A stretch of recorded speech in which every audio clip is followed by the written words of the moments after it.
안녕하세요. 왕초보를 위한 스케치업 시작하기 강사 최희선입니다. 자, 우리는 스케치업이란 무엇인가에 대해서 먼저 알아보도록 할 거예요. 자, 스케치업 프로그램은 건축, 인테리어, 가구 등 다양한 분야에서 매우 널리 활용되고 있는 3D 그래픽 프로그램입니다. 인터페이스가 간단한 데다 모델링 명령의 개수가 적고 모델링 기법이 직관적이어서 불과 몇 년 만에 업계에서 대중화된 프로그램입니다. 그래서 다른 3D 그래픽 프로그램에 배우기 쉽다라는 장점을 가지고 있습니다. 이 밖에도 프로그램의 설치 용량이 작고 구동되는 데 걸리는 시간이 짧으며 다양한 스타일 효과를 활용할 수 있는 무수히 많은 장점을 가지고 있습니다. 자, 쉽게 말하면 스케치업은 3D 그래픽 프로그램인데 비교적 쉽다, 시간이 짧다라는 장점을 가지고 있어요. 자, 비교적 쉽고 구동되는 데 걸리는 시간이 좀 짧으면 내가 아무래도 표현할 수 있는 퀄리티에 한계가 있는데요. 그 스케치업에 표현할 수 있는 퀄리티의 한계 같은 경우는 V-Ray 등등의 다른 플러그인을 써서 내가 퀄리티를 높여줄 수가 있어요. 그래서 아무튼 스케치업은 이런 것이다 라는 것에 대해서 알아봤고요.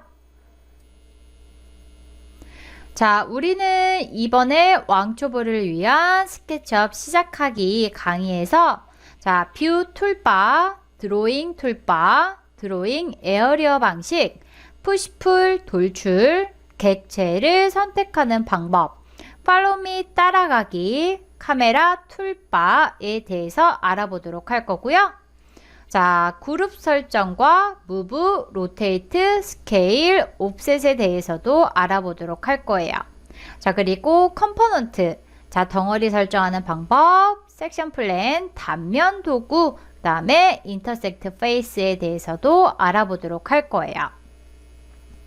자, 스케치업을 설치하실 때는 스케치업 웹사이트 sketchup.에 접속하여서 무료 체험판을 사용하실 수가 있어요.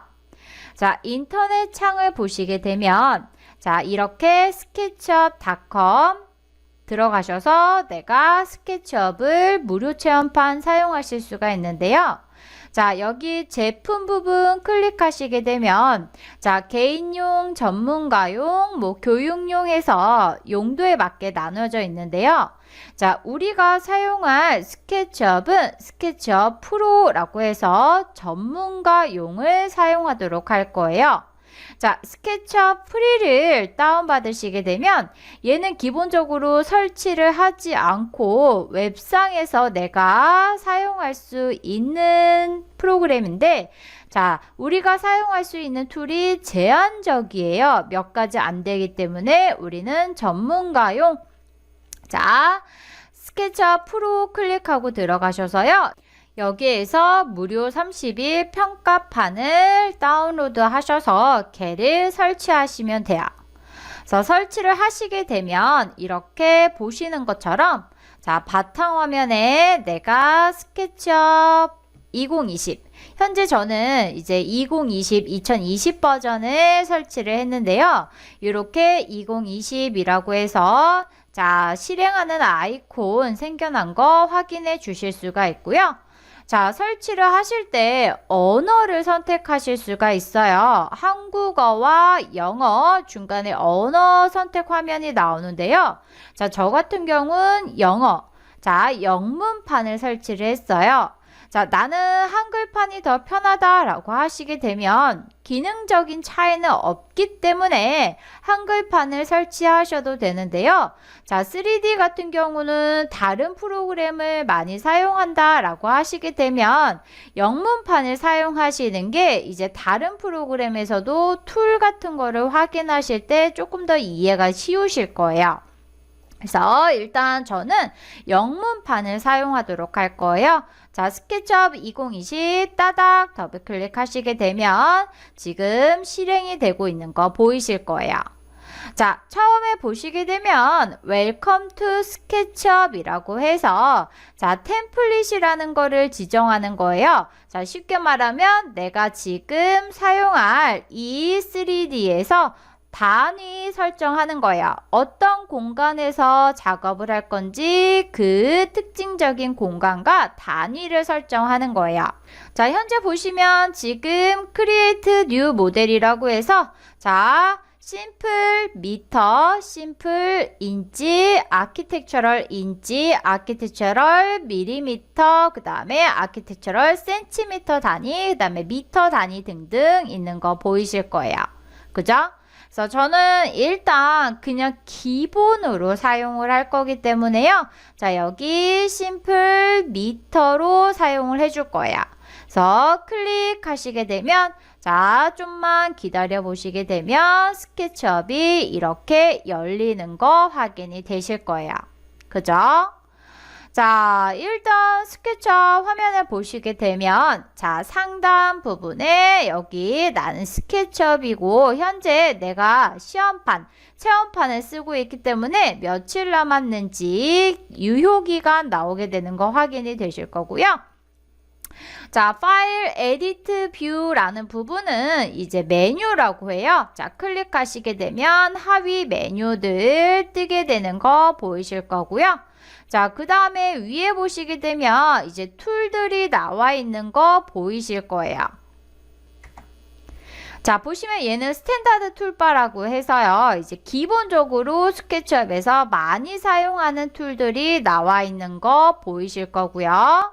자, 툴이라는 거는 우리말로 하게 되면 도구라고 해요. 내가 어떤 작업을 할 거야? 선을 그릴 거야? 지우개를 쓸 거야? 아니면 도형을 그릴 거야? 라는 등등의 그런 도구, 툴, 내가 작업할 툴 도구들을 말해요. 그래서 기본 도구들 스탠다드 툴바라고 하고요.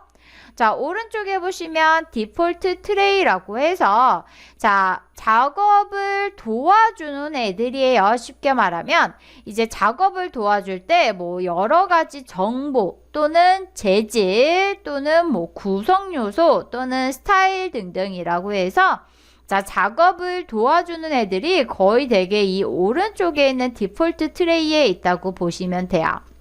그래서 기본 트레이에 이제 내가 설정하는 값들, 사용하는 도구들 말고 내가 이미 작업을 해놓은 것들을 자, 확인하거나 또는 뭐 재질이나 스타일 등등을 설정하는 부분이 되고요. 자, 그 다음에 이렇게 스케치업을 실행하시게 되면 가운데 사람 한 명 서 있어요. 그죠? 자, 요 사람은 이제 피규어라고 하기도 하고요. 이제 모델이라고 하기도 해요. 이제 기본적으로 내가 3차원의 작업을 할 건데 이제 3차원의 작업을 할 때 크기를 지정할 거예요. 그죠? 만약에 내가 건축물을 짓는다, 건물을 하나 짓는다 라고 하게 되면 그 건물의 크기를 내가 지정을 할 텐데 정확한 크기를 지정하기도 하지만 대략적인 크기로 임의의 크기로 작업을 할 수도 있어요. 그러면 나는 그럴 때 이 기본적으로 나와 있는 모델, 이 피규어를 가지고선 여기에 비례해서 크기를 지정을 하는 거죠. 무슨 얘기냐면 내가 단층 1층짜리 건물을 지을 거다라고 하시게 되면 자, 기본적으로 1층짜리 건물이면 사람 한 명이 들어갈 정도는 돼야겠죠. 그래서 이제 간단히 제가 설명을 해보면 아, 사람이 들어가서 뭐 어떤 공간이 필요해. 만약에 집이다 라고 하시게 되면 자, 뭐 방도 있을 테고 화장실도 있을 테고 하겠죠. 그러면 이 사람의 크기를 비교해서 아, 방하고 화장실하고 어느 정도 들어 있으면 될 것 같아. 그래서 요렇게 자, 바닥 면적의 크기를 나는 얘에 비례해서 대략적으로 지정을 해줄 수가 있고요.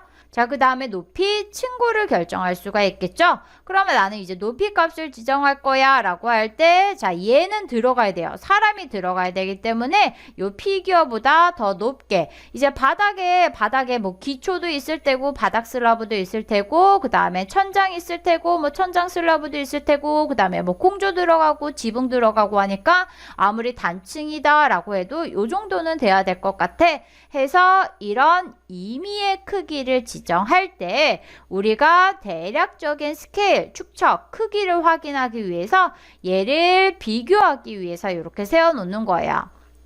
아니면 또는 내가 나중에 최종 결과물, 내가 만약에 단층짜리 주택을 하나 설계를 했어. 그래서 얘를 내가 이미지 파일로 나는 출력할 거야. 얘를 그림 파일로 만들어 줄 거야. 렌더링이라는 결과를 거치게 되는데요. 그럴 때도 사람 하나 서 있으면 대략적인 크기를 우리는 쉽게 알 수가 있어요. 체감으로 느낄 수가 있기 때문에 자, 그럴 때 이제 렌더링 결과물의 요소로 사용하기도 해요. 그래서 기본적으로 피규어가 이렇게 하나 나와 있는데요. 자, 이 피규어는 뭐 참고로 말하면 이 스케치업의 회사의 직원들이 주로 나와요. 그래서 매년 스케치업이 새로운 버전이 출시가 될 때마다 이 피규어의 사람이 바뀌어요. 그래서 남자가 될 수도 있고 여자가 될 수도 있고 스타일이 굉장히 다 틀려요. 그래서 자, 내가 만약에 2020 버전을 쓰다가 2021 버전을 쓰는데 사람이 바뀌었어요. 당연히 바뀌어요. 매년 해가 바뀔 때마다 버전이 바뀔 때마다 바뀌기 때문에 너무 놀라지 마시고요. 자, 나는 얘가 필요 없어 라고 하시면 그냥 선택해서 지워주실 수가 있어요. 그래서 그렇게 크게 신경을 쓰지 않으셔도 되는 부분이에요. 자, 이렇게 해서 우리는 일단 지금 현재 어떻게 스케치업의 화면 구성에 대해서 알아봤어요. 자, 화면 구성에 대해서 알아봤고요. 자, 스케치업에서 가장 먼저 알고 계셔야 되는 게 뷰 툴바라는 부분이에요. 자, 이 뷰 툴바는 내가 이 가상의 3차원 공간을 작업을 할 때 어떤 시점에서 작업을 할 것이냐 라고 물어보는 거예요. 자, 일단 보시게 되면 아이콘이 이렇게 6개가 있는데요. 순서대로 첫 번째는 ISO, 자유각도, 그 다음에 두 번째는 탑, 위에서 바라본 뷰, 프론트는 앞에서 바라본 뷰, 라이트는 오른쪽에서 바라본 뷰, 백은 뒤에서 바라본 뷰, 레프트는 왼쪽에서 바라본 뷰가 돼요. 자, 일단은 이렇게 말해서는 이해가 잘 안 되니까 자, 스케치업 화면에서요. 자, 우리가 아까 작업했었던 요 아이 있었죠. 그죠? 자, 아까 작업했었던 자, 단층짜리 주택이다 라고 하고선 요렇게 그냥 박스로 돼 있으면 내가 이해가 잘 안 되니까 일단 얘를 이렇게 해서 자, 간단히 저는 그냥 박공 형태의 지붕을 만들어 보도록 할 거예요. 자, 이렇게 해서 박공 형태의 지붕을 만들어 주도록 할 거고요. 자, 앞쪽에다가 그냥 간단하게 이렇게 문 하나 그려서 이제 내가 좀 이해가 잘 되도록 해줄 거예요. 그냥 간단하게 이렇게 하나 해주도록 할 거고요. 자, 나는 뷰 툴바를 꺼내줄 거다 라고 하시게 되면 이제 상단에 메뉴에서 꺼내시는 방법도 있고 여기 상단에 스탠다드 기본 툴바에서 꺼내시는 방법도 있어요. 자, 일단 상단에 메뉴 보시게 되면 자, 클릭하시면 하위 메뉴가 뜬다고 했었죠. 자, 쭉 가시다 보면 세 번째 뷰라는 이 메뉴에서 자, 툴바, 뷰에서 툴바 선택 클릭하시게 되면 대화 상자 하나 뜰 거예요. 자, 내가 현재 지금 이 화면에 나와 있는 툴바들의 목록, 자, 도구 모음 창들의 목록이 나오는데요. 앞에 체크가 돼 있는 거는 화면에 있다는 얘기예요. 현재 보시면 Get Start라고 해서 얘가 기본 스탠다드 툴바예요. 자, 걔가 나와져 있고 나머지 애들은 다 체크가 안 돼 있는 거 보이실 거예요. 그죠? 자, 아래로 이렇게 내려오시게 되면 자, 두 번째 뷰라는 애 있는 거 보이실 거예요. 자, 뷰 클릭해서 체크하시게 되면 자, 클로즈 이렇게 뷰 툴바 나오는 거 보이실 거예요. 자, 내가 뷰에서 원하는 시점은 클릭, 클릭, 클릭, 클릭하셔서 내가 원하는 시점으로 바꿔주실 수가 있어요. 자, ISO라는 거는 자유각도라고 해서요. 기본적으로 앞면, 오른쪽 면, 윗면이 골고루 3개의 앞면, 프론트, 라이트, 탑 3개의 면이 동시에 다 보이는 뷰를 말해요. 그리고 탑 클릭하시면 윗면, 프론트, 앞면, 정면, 그 다음에 라이트, 오른쪽 면, 얘는 백, 뒤면, 배면이라고 하죠. 백, 배면이고요. 그 다음에 레프트, 왼쪽 면. 자, 6면체를 기준으로 하시게 되면 자, 6개 면 중에서 바닥면 빼고 다 볼 수가 있어요. 그래서 다시 나는 ISO 이렇게 클릭해서 자유각도로 보실 수가 있어요. 됐나요? 자, 이렇게 해서 나는 볼 수가 있고요. 자, 이 뷰라는 툴바를 내가 이렇게 여기 회색 버튼. 자, 보시게 되면 상단에 있는 회색 부분 약간 밝은 하늘색 톤도 나죠? 자, 이 부분을 마우스 왼쪽 버튼 누르고 원하는 위치에 이렇게 놓으실 수가 있는데요. 나는 얘 옆으로 가게 할 거야. 아예 이 자리에 고정을 시켜 놓을 거야 라고 하시게 되면 자, 여기 회색 부분을 마우스 왼쪽 버튼 누르고 가셔서 여기 위에다가 이렇게 넣어버리시면 돼요. 자, 얘는 이제 도킹 시킨다 라고 해서요. 내가 다시 제일 왼쪽에 있는 이 점선 부분 얘를 마우스 왼쪽 버튼 누르고 꺼내 주실 수도 있고요. 다시 이 회색 부분을 이렇게 잡고 도킹을 시켜 주실 수도 있어요. 항상 쓰는 아이이기 때문에 이렇게 꺼내 놓으시면 되고요. 자, 우리는 이번 시간에 드로잉 툴바에 대해서 알아보도록 할 거예요. 자, 일단 먼저 이 드로잉 툴바가 어디에 있는지 찾아야 되는데요. 자, 스케치업 보시게 되면 기본적으로 스탠다드 툴바만 있다고 했어요. 자, 여기에서 내가 드로잉 툴바, 원하는 툴바. 자, 툴바는 우리말로 하게 되면 도구 모음창이라고 하죠. 자, 도구 모음창 꺼내시려면 상단에 있는 이 메뉴 부분에서요. 자, 하나, 둘, 세 번째 뷰 클릭하시게 되면 여기에 툴바라고 뜨는 거 보이실 거예요. 자, 클릭하시게 되면 툴바 목록들이 뜨고 있는 거 보이실 텐데요. 자, 여기에서 체크가 돼 있는 거는 기본적으로 내가 화면에 꺼내놓은 애들을 말하게 돼요. 자, 나는 여기에서 드로잉, 자, 알파벳 순으로 돼 있어요. 드로잉 선택하시게 되면 클로즈 하셨을 때 이렇게 드로잉 툴바가 열리게 돼요. 자, 물론 여기 말고도 상단에 있는 기본 스탠다드 보시게 되면 이렇게 라인, 그리고 아크, 그리고 뭐 쉐입 등등이 있는 거 보이실 거예요. 자, 상단에 있는 스탠다드 툴바를 사용하셔도 되고 드로잉 툴바를 꺼내서 사용하셔도 돼요. 아니면 기본적으로 이제 많이 사용하는 툴 여기에도 있고 거기에서 조금 더 확장되어 있는 라지 툴바라는 게 있는데요. 자, 마찬가지로 상단에 있는 메뉴 뷰 클릭하시게 되면 툴바 클릭하셔서 툴바를 열으셔서 자, 내려오시게 되면 여기 라지 툴셋이라고 해서 저는 그냥 라지 툴바라고 불러요. 자, 이 라지 툴셋을 클릭해 주시게 되면 이렇게 좌측에 길쭉하게 나오게 돼요.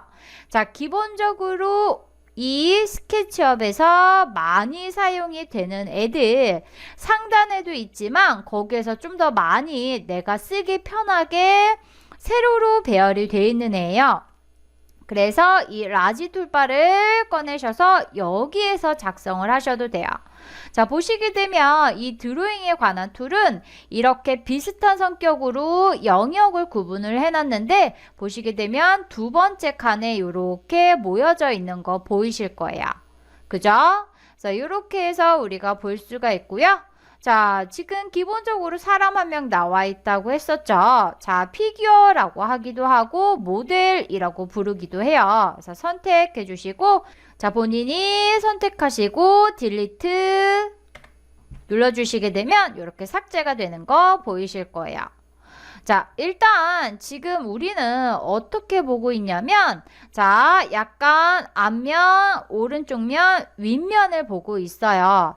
자, 축을 보시게 되면 여기 빨간색을 레드, 자, 얘를 또 다른 말로 하게 되면 X축이라고 하게 되고요. 그 다음에 이 녹색, 초록색은 그린축이라고 해서 얘는 Y축. 그 다음에 높이 값에 해당하는 애를 블루축이라고 해서 얘를 Z축이라고 불러요.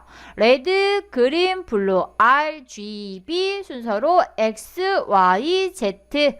길이, 너비, 높이, 가로, 세로, 높이 이렇게 우리가 원하는 값을 줘서 작성을 하는 거예요. 자, 일단은 나는 이 드로잉 툴 이용해서 작업을 해줄 건데 이 기본적으로 드로잉 툴은 2D 2차원 형태예요. 무슨 얘기냐면 이렇게 높이 값이 없고 가로 세로 값만 있는 애예요. 자, 그래서 얘네들을 작업하실 때는 나는 지금 보이는 이 레드, 그린, X, Y 축을 위에서 똑바로 내려다보고 작업을 하시는 게 좋아요. 자, 그러면 지금 우리가 보고 있는 이 뷰 툴바에서요. 현재는 ISO에 가까운 뷰죠. 자, 얘는 자유각도라고 해서 정면, 우측면, 위에서 내려다 본 면을 말하게 되고요. 자, 두 번째 보시게 되면 탑이라고 해서 자, 탑 클릭하시게 되면 탑뷰. 자, 탑뷰라고 하는 것은 우리가 또 다른 말로 하게 되면 평면 뷰라고 해요. 자, 위에서 내려다본 X, Y, 레드, 그린 축이 수직으로 내려다 보이는 평면 뷰라고 해요. 자, 탑뷰로 내가 맞춰놓고 연습을 좀 하시는 게 좋아요.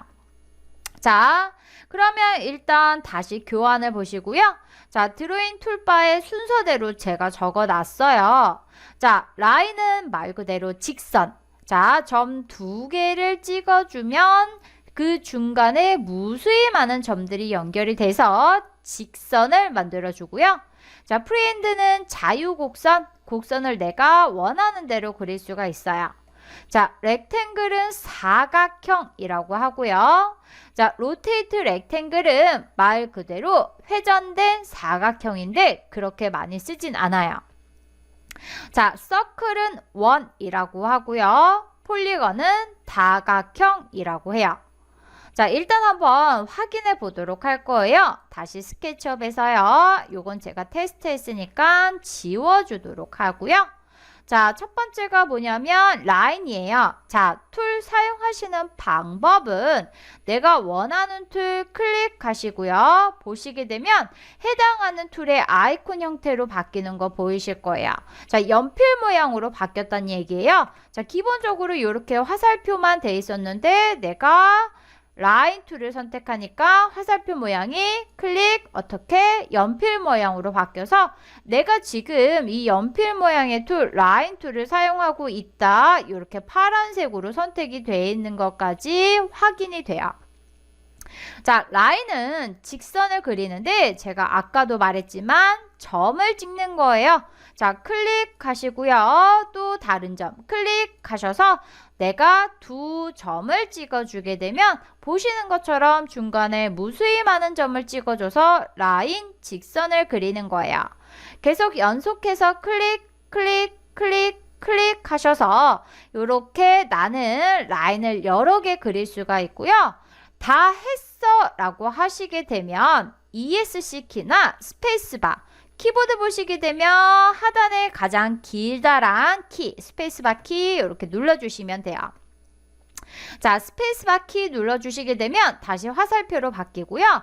자, 이렇게 클릭, 클릭, 클릭하시게 되면 보시는 것처럼 라인 각각 하나씩 선택이 되는 거, 선택이 된 아이는 무슨 색으로 바뀌어요? 파란색으로 바뀌는 거 보이실 거예요.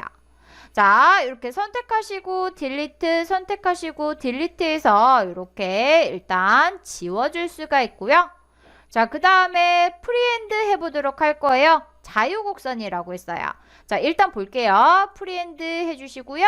자, 이렇게 내가 드래그 드래그 드래그 해서 자유곡선을 그려줄 수가 있어요. 자, 마우스 왼쪽 버튼 누르고 누른 상태에서 움직이는 걸 드래그라고 하죠.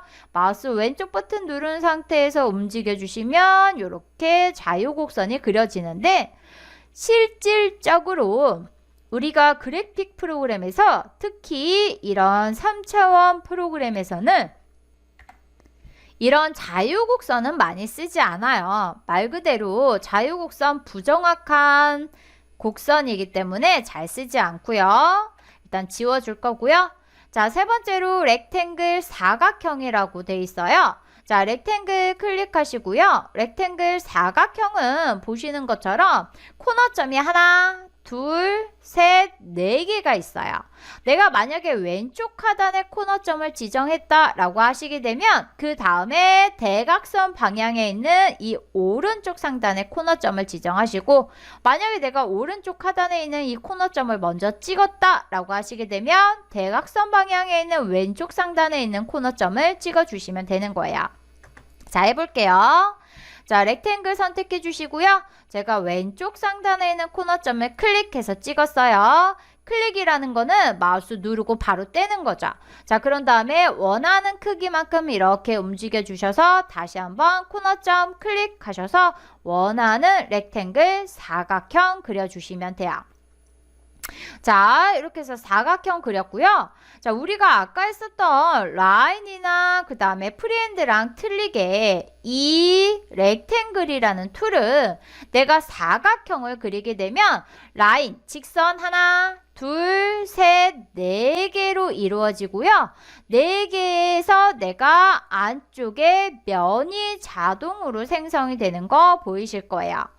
자, 기본적으로 도형은 점부터 시작을 해서 포인트부터 시작을 해서 점들이 모여서 선을 이루고 선이 모여서 면을 만들어요.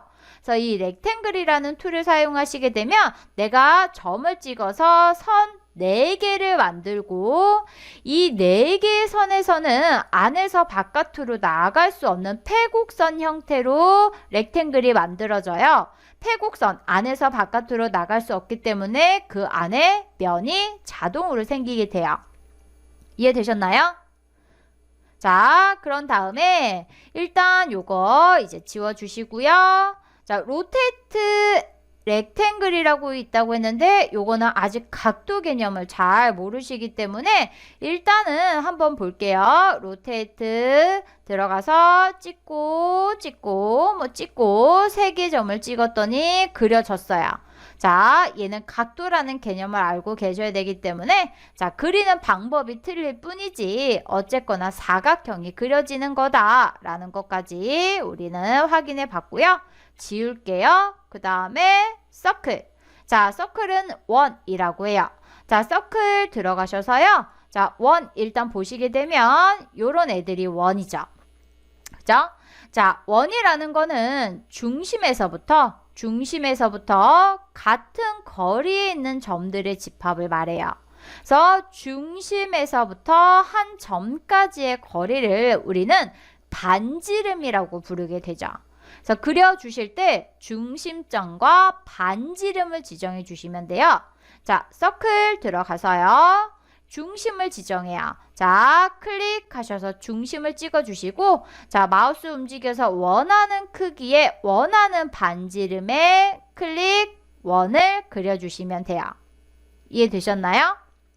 자, 내가 만약에 이 원을 그리는데 정확한 크기의 원을 그리고 싶어, 정확한 반지름을 입력하고 싶어 라고 하실 때는 자, 서클 클릭하고 들어가셔서요. 일단 중심 찍어요. 자, 중심 찍고 그 다음에 일단 그려주시는데 자, 중간에 내가 원의 크기를 지금 늘리고 있는데 오른쪽 하단에 이 부분 보시게 되면 여기 레디어스라고 해서 현재 내가 크기를 변경할 때마다 숫자 바뀌는 거 보이실 거예요. 그죠? 자, 보시면 지금 레디어스 R값 반지름이 얼마예요? 이렇게 변하고 있어요. 우리가 처음에 미터법으로 열었기 때문에 미터의 단위를 열었기 때문에 단위는 미터가 나오게 되고요. 2.02m 나오게 되는 거 보이실 거예요. 그죠? 그래서 이렇게 해서 클릭하시게 되면 1.79m짜리 원이 그려졌는데 나는 정확히 1m짜리 반지름으로 하고 싶어.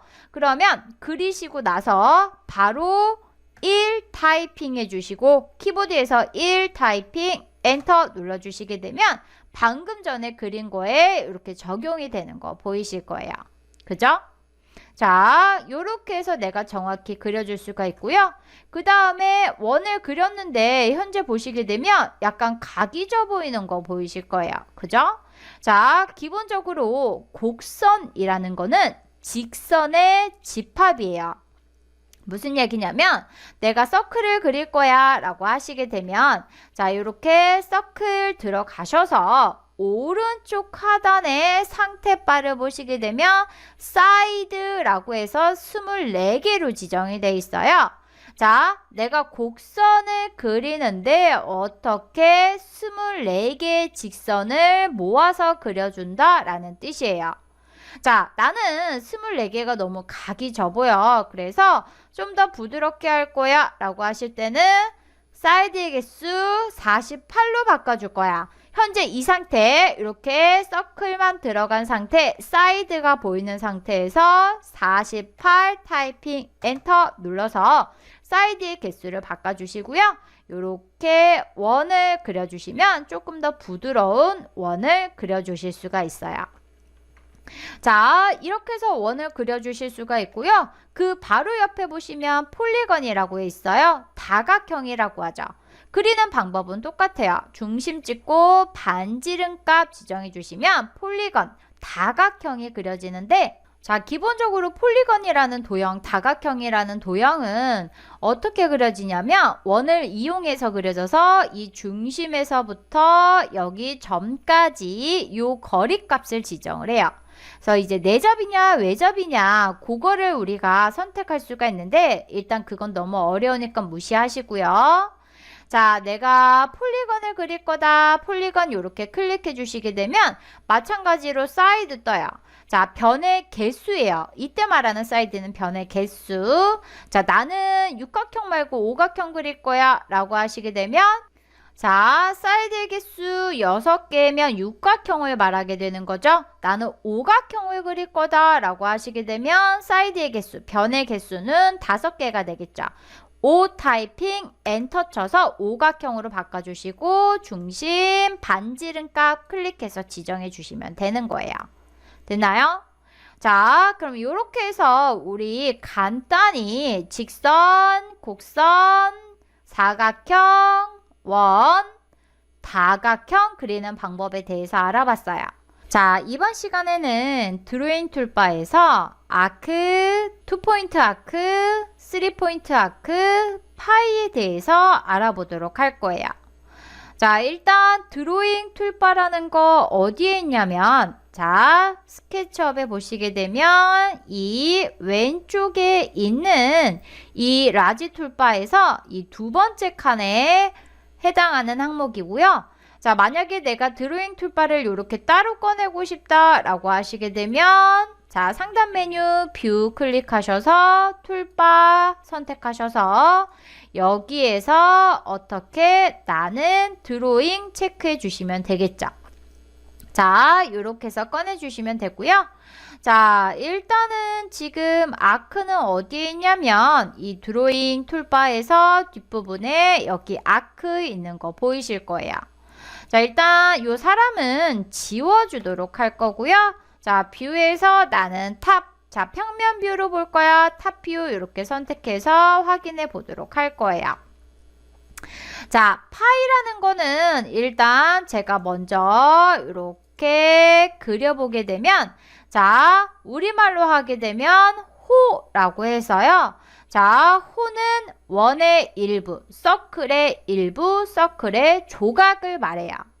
그래서 일단은 얘는 원래 원이었던 애인데 이렇게 내가 일부만 그릴 수 있다라는 거 확인해 주시고요. 자, 그리는 방법은 일단 아크 클릭해서 선택해 주시고요. 먼저 중심을 찍어 주세요. 자, 클릭해서 센터 중심을 찍어 주시고요. 자, 어디서부터 시작할 거야? 나는 이쯤부터 시작할 거야. 그러면 지금 시작하는 이 시작점이 중심에서 반지름 값이 되겠죠. 자, 클릭하셔서 시작점 찍어주시고, 자, 이렇게 당겨 오셔서 원하는 끝점 클릭하시게 되면 이렇게 아크가 그려지게 될 거예요. 자, 정확하게 나는 그리고 싶다라고 하시게 되면, 자, 아크 클릭해 주시고요. 일단 중심을 찍어 주시고요. 자, 여기 오른쪽에 보시면 지금 랭스, 오른쪽에 상태바 보시게 되면 랭스라고 해서 이렇게 길이값 나오고 있는 거 보이실 거예요. 그죠? 자, 2.55 이렇게 가는데요. 나는 정확히 2m의 반지름 찍어줄 거야. 그러면 2m, 이 타이핑, 엔터 쳐주시게 되면 2m에 딱 찍히는 거 보이실 거예요. 그런 다음에 원하는 끝점. 보시게 되면 이 끝점을 찍을 때 앵글이라고 해서 각도가 뜨는 거 보이실 거예요. 그죠? 자, 얘는 내부각이라고 해서 내가 시작하는 지점에서 끝나는 지점의 내부각. 자, 보시게 되면 중심에서 시작한 요 지점에서 안쪽에 이렇게 조각이 만들어지는데 그 내부각을 말해요. 그래서 정확히 앵글 값이 90도가 되면 나는 정확히 4분의 1쪽짜리를 그리게 되는 거죠. 그래서 일단 이렇게 그려봤고요. 자, 그 다음에 아크를 그리는 방법이 투포인트 아크라고 해서 일단 볼게요. 자, 투포인트 아크 클릭해 주시고요. 시작점 클릭해 주시고요. 끝점 클릭해 주시고요. 나중에 반지름 값을 지정해서 이렇게 그려줄 수가 있어요. 그래서 이 투포인트 아크가 좀 많이 쓰이죠. 무슨 얘기냐면 내가 만약에 이런 캡슐 형태를 그려줄 거다. 슬롯 형태를 그려줄 거다. 그러면 렉탱글을 그려주시고 이렇게 투포인트 아크로 들어가서 시작점, 끝점, 원하는 반지름 값 딱 지정해서 이렇게 내가 슬롯 형태를 그려줄 수가 있어요. 됐나요? 자, 이렇게 해서 나는 2포인트 아크 해봤고요. 그 다음에는 3포인트 아크라고 해서 일단 볼게요. 자, 3포인트 아크 들어가서 스타트 찍고 그 다음에 두 번째 점이에요. 두 번째 점 일단 뭔지 모르겠지만 찍고 그 다음에 끝점을 찍어줘요. 끝점을 찍어줘서 이렇게 그려줄 수가 있는 거죠. 자, 오른쪽 하단에 상태바를 보고선 한번 뭔지 확인해 보도록 할 거예요. 자, 여기 3포인트 아크 들어가서 시작점 찍고 그 다음에 원하는 랭스, 길이 값을 두 번째로 찍고 그 다음에 앵글 값, 앵글이라고 뜨는 거 보이시죠? 그래서 앵글 값, 내부각 줘서 이렇게 그려주는데 이 방법은 그렇게 많이 쓰는 방법은 아니에요. 그래서 일단 이렇게 알아봤고요. 자, 그 다음에 마지막으로 파이라는 애가 있어요. 이제 파이는 아크를 그리긴 하는데 얘는 보시게 되면 기본적으로 내가 아크 그렸을 때 그리고 파이를 그려보도록 할 거예요. 파이 들어가서 중심 찍고 자, 시작점 찍고 끝점 찍었어요. 봤더니 자, 얘는 호만 그려지는 게 아니고 호에서 중심 연결한 반지름선, 아크에서 중심 연결한 반지름선 그려져서 결국 선은 곡선 하나, 직선 두 개, 안쪽에서 바깥으로 나갈 수 없는 폐곡선, 클로즈 상태의 곡선이 생겨서 면이 생기는 거 보이실 거예요. 그죠? 자, 이렇게 해서 면이 생기는 호를 그릴 수 있어요. 말 그대로 파이, 원의 조각 파이를 그릴 수가 있고요. 자, 그러면 내가 호로 그리고선 얘는 더 이상 면을 만들 수가 없나요? 자, 요거는 나중에 해보도록 할 건데요. 이렇게 보시게 되면 이렇게 직선이 만들어지면서 자, 얘네 세 개가 전부 다 안에서 바깥으로 나갈 수 없게끔 연결이 다 돼 있어요. 폐곡선 형태로 만들어졌어. 그러면 면이 자동으로 생성이 돼요. 반대로 내가 이 폐곡선, 자, 파이든지 뭐 렉탱글이든지 아니면 뭐 폴리건이든지 이렇게 면이 자동으로 생기는 폐곡선에서 내가 그 일부, 뭐 라인의 일부나 또는 뭐 파이의 일부를 이렇게 선택해서 딜리트 하시게 되면 얘는 이제 더 이상 안에서 바깥으로 나갈 수 없는 폐곡선, 클로즈 상태의 곡선이 아니고 개곡선. 자, 안에서 바깥으로 나갈 수 있는 오픈 상태가 되기 때문에 면은 자동으로 삭제가 돼요. 안에서 바깥으로 나갈 수 있다, 오픈 상태, 열려 있다라고 하게 되면 무한대의 공간이기 때문에 면을 만들 수가 없는 거예요. 이해되셨나요? 자, 요렇게 해서 우리가 확인을 해줄 수가 있고요. 자, 우리가 원과 그 다음에 폴리건에 대해서 배워봤었어요. 자, 원과 폴리건에 대해서 배워봤었는데, 자, 여기에서 약간 틀린 점이 있어요. 자, 일단은 원을 내가 이렇게 그릴 때 사이드의 개수를 조절할 수가 있는데, 자, 사이드의 개수를 내가 만약에 6개로 했다. 자, 그런 다음에 그리면 어떻게 육각형이 나와요. 그죠? 자, 얘는 서클이라는 툴로 그린 거, 그 다음에 얘는 폴리건, 똑같이 폴리건 들어가서 사이드의 개수 6개 놓고서 이렇게 그렸어요. 보기에는 똑같아요. 원이나 폴리건으로 그린 거나 보기에는 육각형처럼 똑같이 보이는데, 내가 나중에 두께를 주는 명령어를 쓴다. 두께를 주는 명령어를 나중에 배워서 쓴다 라고 하시게 되면 이렇게 원으로 그린 애는 곡선으로 인식이 돼요.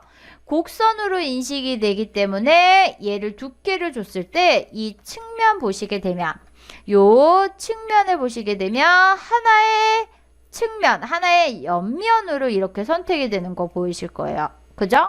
근데 내가 폴리건으로 그리게 되면 얘는 직선으로 인식이 되기 때문에 측면이 각각 생겨서 이렇게 평면, 얘는 곡면이 만들어지는 거고 얘는 평면 몇 개? 육각형이니까 6개가 이렇게 만들어지겠죠. 그죠? 그래서 보시게 되면 기본적으로 내가 서클과 그 다음에 폴리건으로 그렸을 때 나중에 얘를 3D 형상, 두께값을 줘서 3차원의 형상으로 바꿨을 때 형상이 틀리다라는 거 알고 계시면 돼요. 자, 그리고 또 한 가지를 확인해 보도록 할 건데요. 자, 우리가 이렇게 도형을 그리다 보면 이렇게 탑에서 봤을 때는 똑바로 보이는 것 같은데 ISO나 뭐 다른 뷰로 이렇게 돌려서 보시게 되면 좀 뭔가 이상한 게 있을 거예요. 자, 무슨 얘기냐면, 자, 분명히 나는 얘를 렉탱글로 그렸어요. 사각형으로 그렸는데, 자, 이렇게 각도를 틀어서 봤더니 얘랑 길이값이 달라 보여요. 똑같은 건데. 그죠? 자, 얘도 길이값이 달라 보여요. 똑같은 길이값인데. 그죠? 자, 이건 뭐냐면 지금 현재 우리가 이 3차원의 가상 공간을 바라볼 때 원근법이 적용이 돼 있는 보기 형식이 기본으로 설정이 돼 있기 때문에 그래요. 자, 원근법이라는 거는 가까이 있는 거는 크게 보이고 멀리 있는 거는 작게 보이는 거죠. 실제로 사실에서 우리가 눈으로 보고 있는 사실에서의 보기 방법이 원근법이 적용이 돼 있는 방법이에요. 근데 이 상태에서 작업을 하게 되면 내가 길이를 같게 했는지 다르게 했는지 작업하는 중간에는 오히려 불편해요. 결과적으로는 나는 이 3차원의 가상의 결과물을 만들 때는 실제로 얘가 어떻게 만들어지는지 그거를 미리 보게 하기 위해서 만들기 때문에 최종 결과물은 원근법이 들어가서 보여야 되긴 하지만 작업을 하는 중간에는 원근법이 들어가 있으면 내가 제대로 길이값을 줬는지 높이값을 줬는지 헷갈리기 때문에 작업하는 중간에는 이 원근법이 방해가 된다는 얘기예요. 자, 그러면 나는 얘를 어떻게 하냐면, 자, 교환을 다시 보시게 되면 드로잉 에어리어 방식이라고 해서 내가 화면을 보는 방식을 2가지 중에 하나 선택할 수가 있는데, 자, 보시게 되면 패러럴 프로젝션, 그 다음에 퍼스펙티브 2가지가 있어요. 지금 현재 우리가 보고 있는 방식은 퍼스펙티브, 우리말로 하게 되면 평행투상도라고 해서 원근법이 적용한 사실에 가까운 뷰예요. 자, 똑같은 걸 보는데 위에 있는 거랑 밑에 있는 거랑 틀려 보이시죠? 사각기둥과 육각기둥인데 아래에 있는 거는 원근법이 적용이 돼서 약간 삐뚤러 보이고 앞쪽이 좀 커 보이고 뒤쪽이 작아 보이는 거 보이실 거예요. 반대로 위에 부분이 좀 커 보이고 아래 부분이 좀 작아 보이죠? 자, 나는 얘는 최종 결과물에서만 이렇게 볼 거고 중간에서는 원근법을 뺄 거야. 자, 그럴 때는 패러럴 프로젝션,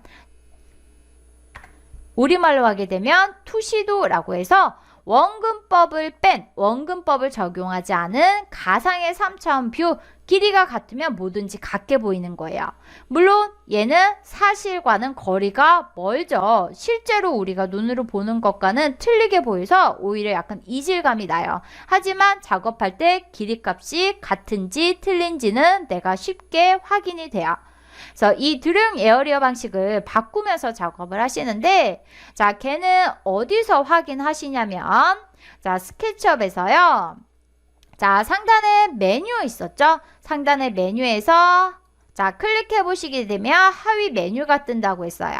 하위 메뉴 뜬 상태에서 옆으로 이동하시게 되면 계속 메뉴가 뜬 상태에서 우리는 확인을 할 수가 있어요.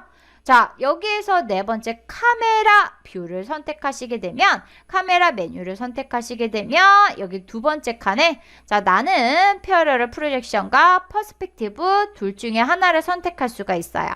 자, 보시면 앞에 체크가 돼 있는 게 현재 상태예요. 퍼스펙티브 상태, 얘를 패러럴 프로젝션으로 클릭 선택하시게 되면 얘는 투시법으로 원근법이 빼진 상태에서, 원근법이 빠진 상태에서 볼 수가 있어요. 다시 한번 퍼스펙티브로 바꿔줄 거야. 카메라, 여기에서 퍼스펙티브 선택하시게 되면 이렇게 다시 원근법이 들어간 상태에서 볼 수가 있고요.